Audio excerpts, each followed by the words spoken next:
Hello everyone and welcome to the very lovely show. Viewers, wish you a very happy Independence Day. On this special eve, we have special guest, military veteran, Major Prajakta Desai. So let's welcome Major Prajakta Desai. I hope she'll be joining soon. Yeah, she's there. Prajakta, please send me the request. Please send me the request. Yeah, just send me the request. Hello everyone. Yeah, please send me the request on live. So today we are going to have military veteran Major Prajakta Desai. You have to send the request to join. Please send me. Just try once. Hello everyone. Yeah, she'll be joining soon. Prajakta, please try to send the request. Okay, I'll. Yes. Yes. Hello. Welcome to the very lovely show. Am I audible? Yes, ma'am, you are audible. Thank you so much. And wish you a very happy Independence Day. Ma'am, wish you the same and all the lovely audience who've joined us. A very happy Yes. Independence Day to all in advance. It's really great to have you on this special eve. You are the correct person to be here. Thank you so much. So, Major Prajakta Desai. So, सबसे पहले, we will like to have your brief introduction from where you belong, city, and everything. Sure. So, as everybody is aware with my name, I belong from Mumbai. Okay. I've been born and brought up over there. My entire lifespan till the time I could get into the army has been revolving around my city, that is Mumbai. I live with my parents. I have younger siblings, and I'm married from last 7 years to one of my friend, and Okay. he's also yes, and he's also a serving officer. Okay. That's pretty much it about me. Okay. Prajakta, I have seen you in your profile that you belong to a sports family, sports family who people are in sports. So how come you are attracted to join army? To be very honest, I would say I'm the black sheep of my house. My siblings are into sports. They were into sports. My parents were into sports. I was the alone person who couldn't get a knack of it. I tried multiple times, to be honest, and my liking very much was different. I like too much of dramatics. I used to do a lot of, elocution competition, dance, and all the stuff in school, extracurricular activities. But my focus to join in the armed forces started when I was 8 years old, and it went on multiplying. When I went to college and I joined NCC. I always believe in those times people used to say that women are specific for certain role. Stereotyping it that she may XYZ profession, and a profession which is somewhat called a man's world is not for her. But I always wanted to go, against the flow of the water. I wanted to test myself to the limits. I said, what can be more better than serving your own country? I remember when I was a kid, there was an interview by Sachin Tendulkar where he said, there's no great glory than playing for your own nation. And somewhat it inspired me so much. I had my own saying after that there's no great glory than serving your own nation. And I'm very thankful to myself and the support that my parents gave, and maybe my stars, that I could serve my nation for the 11 years that I was serving in the army. Wow, that was really wonderful. And as you mentioned, Prajakta, that you are a NCC cadet. So how NCC helped you in entering army? Is any benefit is there? if a person is into NCC? So, ma'am, when a candidate has NCC, like a C certificate, he or she is able to go for direct entry. By that, I Okay. mean that the candidate doesn't have to give a written exam. He or she Okay. is directly selected from the NCC battalions and they get a call for SSB. So that's one big advantage of having NCC. Second thing, unfortunately, I didn't choose that path. I went through CDS because the number of seats which are offered to women cadets or women candidates is lesser through NCC. Okay. So I never wanted to take chances there. I gave my exam.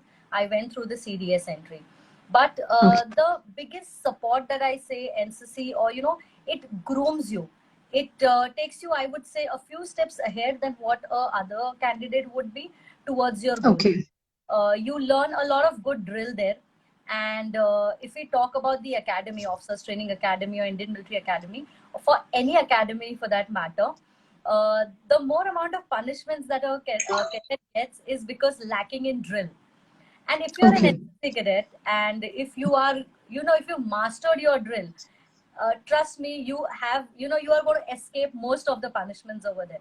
Your turnout becomes very good. You know how to wear a uniform much before than the other cadets who have joined the academy. You know what are you going to expect.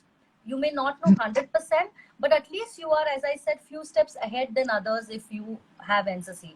So all the aspirants over here on the call, I would like to tell them that go for NCC, but do not, give it priority over your academics. Unfortunately, I have seen that a lot, that students give a lot of priority to NCC than their academics. I think which should not be done. Never turn a blind eye towards your studies. NCC is again an extracurricular thing. Go for it, utilize, learn a lot. Especially when you are in Air Wing NCC, which I was a part of, you are very much in close interaction with the serving officers who are posted in the battalion. Okay. So if you are in connect with them, you have, you have mentors who are in, who are so approachable. You have quick access to them. You get to learn a lot of things through them, which is not possible in other NCC units where you do not have the officers interaction that often. So another advantage of Air Wing NCC is that. And lastly, I would like to mention, I learned the microlight flying and sailplane gliding in NCC itself. Where would I have learned that? So it has been a big boon in my life. Right.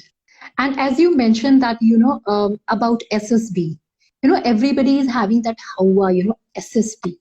It is like, when you entered that premises, there and then, you are starting, you are judged.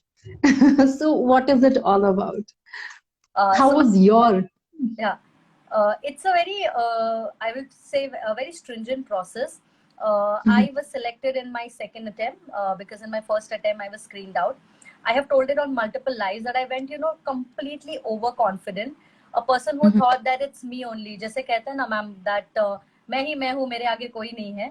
तो उस overconfidence से मैं गई थी. I gave my first, you have this OIR test, basically an IQ test, which I gave, and I thought somewhere after giving my exam that I may not make it because it was a little tough for me that time. And then with the group discussion, I thought, oh, I might have pulled up because I was quite good in talking over there. But when my test number was not called out, I was completely taken aback. कभी कभी जिंदगी आपको आपकी जगह दिखा देती है, और I think it is very important कि टाइम पे आपको आपकी जगह दिखाई जाए, या फिर अगर उसके बाद अगर आप मतलब that is the only time you can learn that this is where I went wrong. So probably I did not have it in me that time, or I did not showcase the qualities that are needed, and I was screened out. I went back. I was in utter shock for a week, and I was in denial, to be very honest. I couldn't accept the fact that a person whom everybody said would get recommended in first attempt has got screened out. So, your pride somewhere gets crushed, and I think that is really important for you to know where you stand.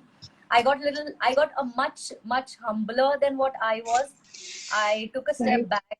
I did a lot of introspection and realized that there were many things which were missing in me. And that is why I did not make it in my first cut. and I took around 10-15 days to cope up with it. And later I sat down, I I wrote all my plus points and my opportunity areas. I asked my friends, my family, and my teachers to give me. And somewhat I realized that whatever opportunity areas I feel, there are much more to that, which have been coming out from others. And I went on working on that. This time I did not think that I will make it. This time I went with a mindset that if I have it in me, they will be selecting me. So whatever the 16 officer like qualities they are looking for, all I need to do is work on imbibing them in my daily life.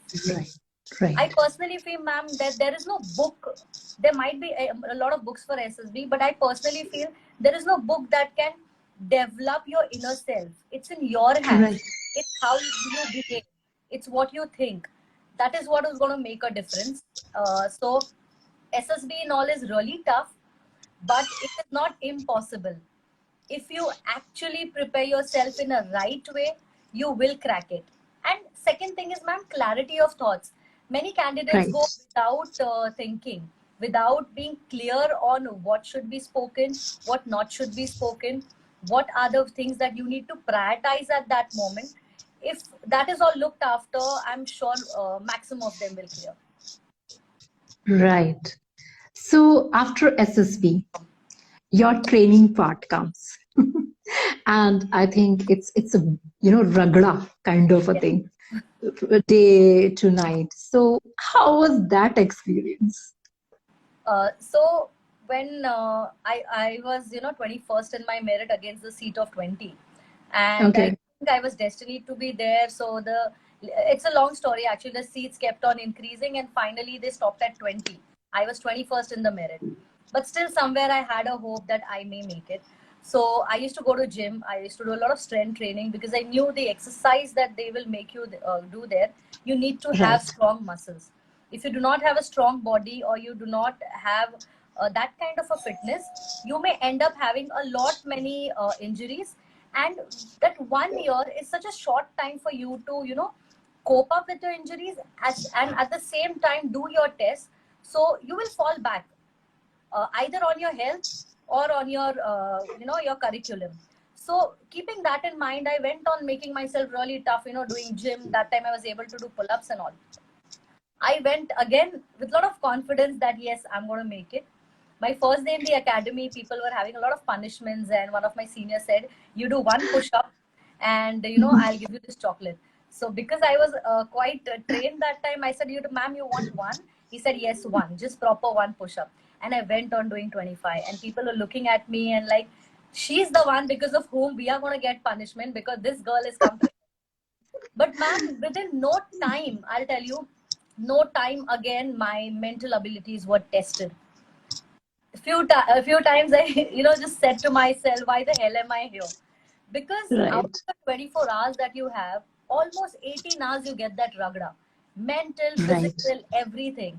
And to tell the aspirants and the viewers over here, the ragda is only not like you're constantly given punishment. You get up in the morning, you do drill, you do PT, then you have your studies, proper classes which goes on from morning 8:30 till 1:30. And you are not allowed to sleep there because your body is so charged up in the morning. By the time you come in your classroom, your body gets cold, and the time your body gets cold, you start to fall asleep. And if you fall asleep and any of your officers catch you, either you'll be rolling outside on the tar road, or you'll be hanging along the railing of the window and becoming a Spider-Man. So all these funny things we have done. Evening we again have games. Followed by that, you get ready. You have 45 minutes of proper study period where you have to do nothing but study. And I think that's a real good time for you to recapitulate what you've done in a day, what were your mistakes, what you could improve. And that's the time when you miss your parents a lot, you miss your family members. At the same time, you need to do your studies. You need to be very careful that nobody catches you, dozing off. And finally is the dinner, and 10 o'clock it's light off, but that's again official lights off. And sometimes your DSS will come, they'll give you ragda at 2 o'clock, which goes till 4, and you just have like, an hour or so to get ready and get back to work. So every moment of your life over there in the academy, you are mental ability is tested to the limits. And I think all the cadets over there go through it happily. Yes, we do have our ups and downs, just like life, a sine wave. Only they do it for the fact that after the completion of the entire training, you will become Lieutenant XYZ. You'll have the stars on your shoulders. You'll become a commissioned officer. That is a drive which, pushes each and every cadet in the academy. I remember crying alone, crying together, helping each other, pulling up each other. You learn camaraderie over there. I think the officers over there, somewhat, they kind of become a villain for us, and that is the way our entire company becomes cohesive. And you start looking after for each other. And I think that's the sense of being in the armed forces, that you never leave your companion behind. So I think everything starts from the academy itself, where you learn to look after each other. And how was the experience when you see stars on your shoulder? Like, how was the feeling? I think it is a dream come true for each and every aspirant, ma'am. You feel on top of the world. Again, you feel that, you have achieved a lot in your life. And I feel, yes, at the age of 21 to 23, you are as naive as anybody who's outside. You're just making up your career. And at that age, you have been given the commission by the President of India. You have so much of responsibility on your shoulder. You flaunt the olive green, very smartly turned out. You meet your men, your senior officers, your juniors. That time you unfortunately have no juniors. Your subordinates whom you command. So the feeling is altogether different. It really stays for a long time, unless and until you go to the unit and there your real life starts.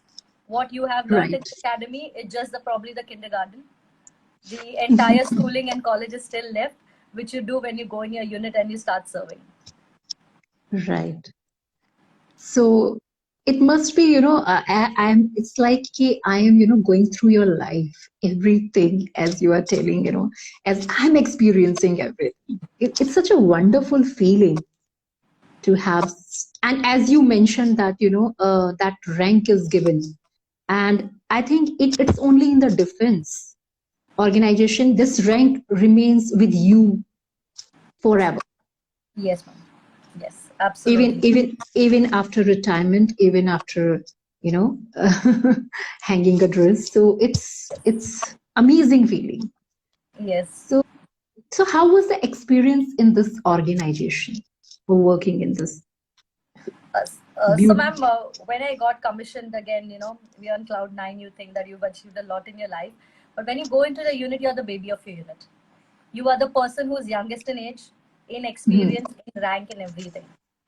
What you would have done in academy, you were along with your counterparts. You were people of your age, people of your experience.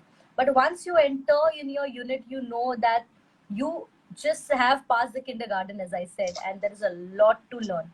You have your subordinates who are, elder to you in age, sometimes double your age, with hell lot of experience, who might have even seen the wars. You have your senior officers with so much amount of courses, experience of commanding men. So when you go there, people will salute you. They salute you for the rank, the uniform you're wearing. But the day you know your job, the day you know what, professional competency is the word. If you have achieved that, that is the time the real salute, the real respect will come to you. So for every aspirant who goes there, it is like, it is like a roller coaster ride. You need to run with your men. You need to build a camaraderie with them. And especially for women officers, making a camaraderie with your opposite gender is a little tricky. You cannot have the same kind of an impact which another male counterpart has with them. You need to innovate your ways and means how you connect with your men. You play with them. You have your, you have food with them in their langar. You meet their families. You get to know what are their problem areas where they actually want your help. They need your intervention. Some of your recruits, the new Jawans who've got in, they might need help with maybe their English, there's some of the equipment profile that the unit is holding, or they might have aspirations to become officers. You can help them in that. So over and above, you become a part of that family, not only by the virtue of getting posted in that unit, but by knowing with your men. And I feel the best way to connect with your men is, play all the games with them, go for morning runs, Right. go for morning run, eat with them in their langar, and see what. And because for a women officer, you don't get attachments in the line, whereas the male officers, they do get an attachment with the line in the lines. That is, they go and stay with your men. Women officers cannot do Right. that. So you need Right. to have other ways and means to connect with them in that 7 to 8 hours that you have, or 10 hours that you have in the unit. So overall, learning from my subordinates, having competency in that, I could say building expertise on the subject and then teaching them back. I think armed forces is the only profession where something like this is done. You learn from Right. your men and then you go and command them. So you Correct. have to be very smart. You have to be very careful that you do not even hurt people's sentiment. You are an officer, but by the virtue of your ranks, people will come and salute you. But you will earn respect when you will give respect. So Right. that is the thing people have to learn. Junior officers have to learn. Apart from that, they have to do hell number of courses so that you Yeah. learn what the unit is responsible for doing in the war. And Correct. as and when you progress in your career, you have experience of years. It's automatically it build ups. And I'll tell you, ma'am, Right. what is the most rewarding thing there? Even after you retire or even after you leave your unit, you get call from your men and they tell me, साहब हमारी family बढ़ गई है, मुझे बेटा या बेटी Wow. या फिर साहब आप नहीं है तो मेरा ये काम अटक गया है, काश आप होते तो मेरा ये काम हो जाता. So I think Wow. more than any other rewards, the biggest reward is your men, your troops calling you back Right. and trying to keep the connect and telling you how they miss you or you miss them being a part of the unit. Wow. Must be a wonderful feeling. It is, it is. That's really nice. So you have a wonderful journey in army. So, now female entry is also there in NDA, through NDA. So what's your say on that? Ma'am, I think it's the best decision ever taken by the government. You see a lot of debate goes on saying that women may not be physically as capable as men. Somewhere I think people have to be in acceptance that biologically men and women are different. And that is the major reason why in Olympics you will not find both the genders running together 100 meters or having the same standards for long jump or javelin throws and all. So Correct. yes, people should be in acceptance that yes, biologically they are different, but intellectually both the genders are the same. Right. And if having physical fitness, yes, it is the need of the hour and the basic requirement of being in the armed forces. Having women at an early age, as less as 16, teaching her that this kind of physical, preparedness is required. She will be trained for 4 years, and I think that is the best thing because in OTA, women came from the age of 21 till the last entry of engineers or lawyers were 27. So molding Yes. a body with that rigorous training at 27 would be difficult, but not Right. at 16. So you have the women being prepared from as early as 16. And the second thing, ma'am, they have started even women entry in the Scenic school. So you Oh. go more 4-5 years Wow. before, and you'll have women preparing themselves right from the school days, middle school days. So I think this is the best decision ever taken. Opportunity should be given. Now the onus lies on the women to prove it. I feel Right. making judgments without giving an opportunity is wrong. Give an opportunity, let people establish themselves and prove themselves. After that, things are obviously open to people's suggestions and judgments. But before that, Right. it shouldn't judgment shouldn't exist. Opportunity should be given to everyone, and the comparison should always be on an intellectual level than the physical level. Right.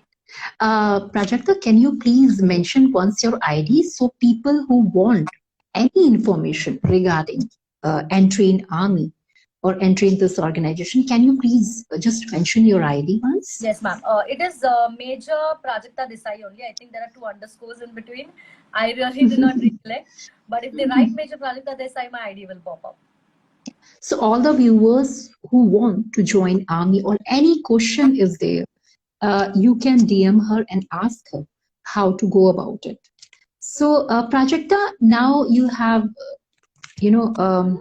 into a civil corporate world. So what difference you find? from a disciplined life of army to this corporate world? Uh, Two things that I noticed is we call each other by name. I mean, which was a very big of a, you know, cultural challenge for me because I'm not used to calling people by their first names. We one day senior is also a senior in the armed forces, so it was either sir, ma'am, or calling people juniors by their name. But yes, even your Right. bosses and your super bosses are also addressed by the name. So this was little difficult for me. But yes, as a Fauji is adaptable everywhere, I got adapted. And second thing is the language. I mean, in army, you have a specific type of a conversation starter that we have here. Words Right. are specifically used here, but we are very casual in the civil. I mean, obviously language is inclusive there also, but then the verbiage, I would say, changes at both the locations. So these two things were there, which were initially a challenge for me. Otherwise, I Okay. think corporate is almost same as, I feel any work is as same everywhere. You need to do your hard work, you need to be smart, you need to be on time, you need to complete your work on time. And armed forces is much strict, much too much of discipline. And I come from that, so I don't think it was a very big challenge for me. And specifically, it's a big thank you to all my colleagues at my workplace have been so approachable, so welcoming that I did not feel a huge glitch or a huge gap in the transition. That's wonderful. You have adopted so well that you're enjoying this also. So that's Yes. really nice. Any memory you recollect from your postings? Any interesting memory Mm, you want let to share? me think about it. I mean, there was a lot that I would say every day was memorable for me. I do not remember anything specific, but the very first thing which I enjoyed thoroughly in my entire career was air defense firing. We were Okay. in Air Defense College. I may not tell the location, but we were in the Air Yeah, Defense yeah. College. And we have these huge guns which fire huge rounds. And initially I thought, will I be able to do it? Because, the sound and everything, yes, it does scare you. It does scare a 23, 24-year-old girl, or I would say Right. officer. But that was the most amazing part in my life, and I would fondly tell people that yes, I have fired these guns. I have fired an L-70 gun. So that was the most beautiful and the memorable part of my life. That a girl with, who comes from a city like Mumbai. I come from a very humble and a middle class background. Having these huge dreams in life, went ahead to fly different kind of microlights in NCC, fire different kinds of weapons, and the best one being huge guns that the air defense has. So that was one of a very memorable experience of my life. Okay. And Prajakta, as your profile says, you were into animal dogs rescue also. So are you linked with any NGO or you are just doing your single-handedly? It has been completely single-handed, no NGO Okay. at all. Because of my postings, I have been moving around throughout the country. So wherever I go, me and my husband, we make it a point, that whichever animal needs help, we are up for it. So if you Okay. find my car is always loaded with some or the other dog food or cat food and a little bit of medical supplies, and whichever animal is in need, we are just a call away for people, or even if we see anybody in need, we are up for help. So it is all naturally coming to us. The first time I used to do it as a child as well. I live in Okay. Lalbagh, where the only veterinary government veterinary hospital like 400 meters apart. So Okay. initially they used to not come for free. They used to not treat. I have always gone there, fought, and tried to pull my weight around because my father knew one or two politicians around, so that people come, they pick up the animals, they sterilize them, they provide them Okay. first aid. I have been doing that since school, so this was not new for me. The money was my parents then, and in 2015 when I first adopted my elder one, Tiba, is my son. that is the time my real journey started. It started with him. Till now, I have adopted 5 dogs. Unfortunately, one is no more with us. These are Okay. officially adopted in my house, and they are my pets. Wow. And Wow. all rescued. And wherever I go, wherever I stay, within a kilometer, I will be knowing all the animals around. It may be cows, cattle, cat, dogs, birds, and I try to do my bit. It's only out of sheer love I have for them, and I feel because they're voiceless, they may not be able to communicate, or rather, they communicate and we are not able to understand. So I think some or the other Right. person should be there who can make a difference, at least a small difference in their life. Right. But it's really, you're doing a really great job. अच्छा प्राजक्ता, एक चीज मैं पूछना चाहूंगी, like it's eve of independence day, like जब आप army में होते हैं and you are, you have that feeling whole day, like from morning when you wear your uniform and आप साथ में हर एक्सरसाइज भी कर रहे हैं, बहुत सारी चीजें कर रहे हैं, so वो आपको वो कैसी फीलिंग होती है, मतलब देश के कितने नजदीक ले आती है आपको, वो देखने का नजरिया, being patriot, how is that feeling? I would say, ma'am, when you are wearing the uniform, automatically you know that you're responsible for everything. I would not say responsible for a country. It's a very big word to say. The entire armed forces are responsible, but you are a small part of it who is doing their duty.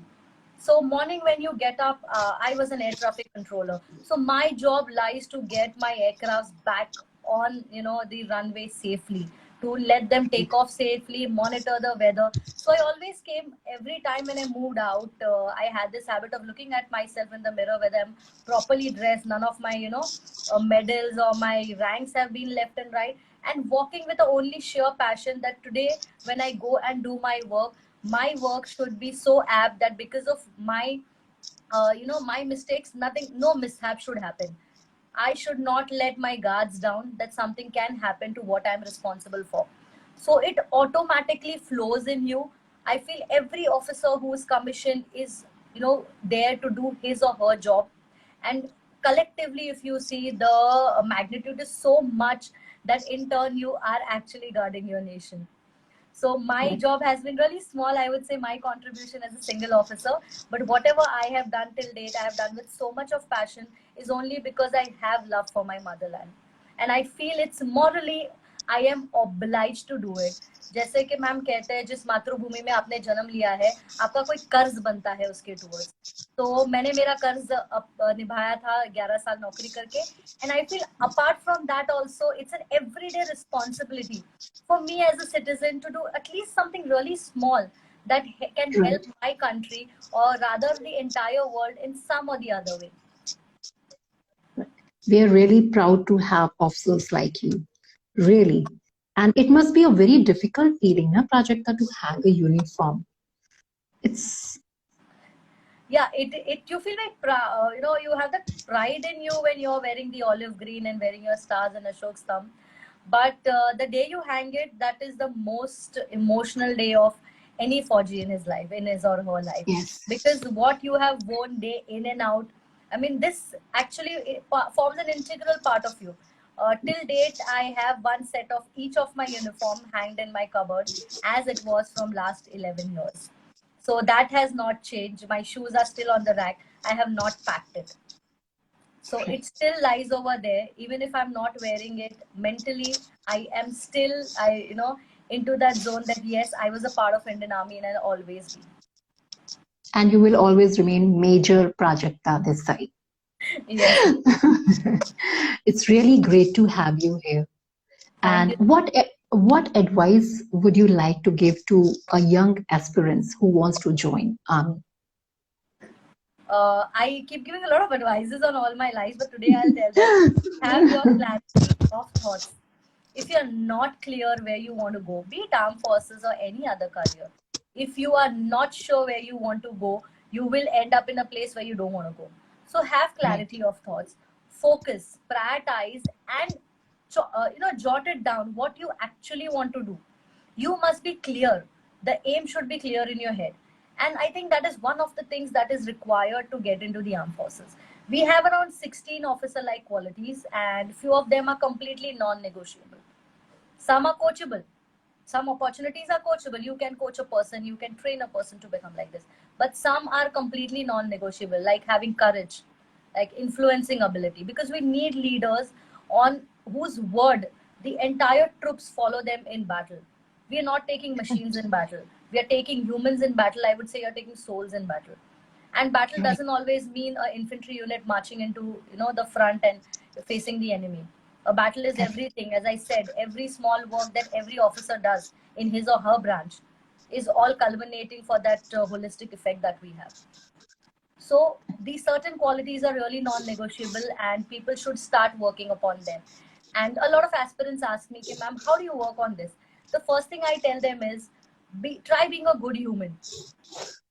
If you're a good human, automatically, you'll start inculcating those things. And try being a person your parents will be proud of. Right. Remove all the things that you think, my mother may or my father may not be proud of something. So remove all those things. And whatever your strength is, build on that. People sometimes, concentrating so much on their weakness, and they forget that what their strengths are. Your weakness are to be worked upon, but your strengths are to be strengthened more. So Yes. these are the couple of things I would like to tell the aspirants here. That's really wonderful. I hope viewers, you all are listening. It's really amazing and wonderful. Acha Prajakta, one message from you on the eve of Independence Day. I would say to all the citizens, be a citizen who's worth fighting for. The men who are guarding the borders, they are doing it of the sheer passion they have to protect their motherland. So be a good citizen, which the entire armed forces are proud of, and they have, they do not have a single doubt in their head when they are on the borders and you're ready to face the bullet. Only for the citizens, only for this country. And another thing I would like to tell, ma'am, that you need not be in the armed forces, as I said, to serve the country. You can do your bit by staying in your home, as small as helping one another. Be a rule-abiding citizen. Yes, there are certain rules, which are very stringent, and not everybody is comfortable. But that's how life is. There are most of the things which we do not like, but still we have to do. Try and be proud of being an Indian. There were a lot of things going on the social media, whether putting your Tiranga as a DP or not. I mean, is this a thing really for a debate? It's not for a debate. It's your country. You should be proud of each and everything that comes with it. I've seen people supporting other countries in their crisis. See that India is actually becoming one of the superpowers. What it was 10 years back and what it is today. See the changes that have been made. Right. Obviously, the government cannot keep everyone happy. It is well understood. Nobody is happy with everything in life. But whatever the good is there in our country, please see to it. It's like जैसे हम हमारे परिवार के लिए proud होते हैं, हमारा घर, हमारा खानदान, we talk या ये हमारी कास्ट है, ये हमारा गांव है. We have a lot of pride filled in it. I've seen that in us Indians. Why not have the same thing for our country? Be proud that we are an Indian. Right. And I think I think that will be the message for everyone.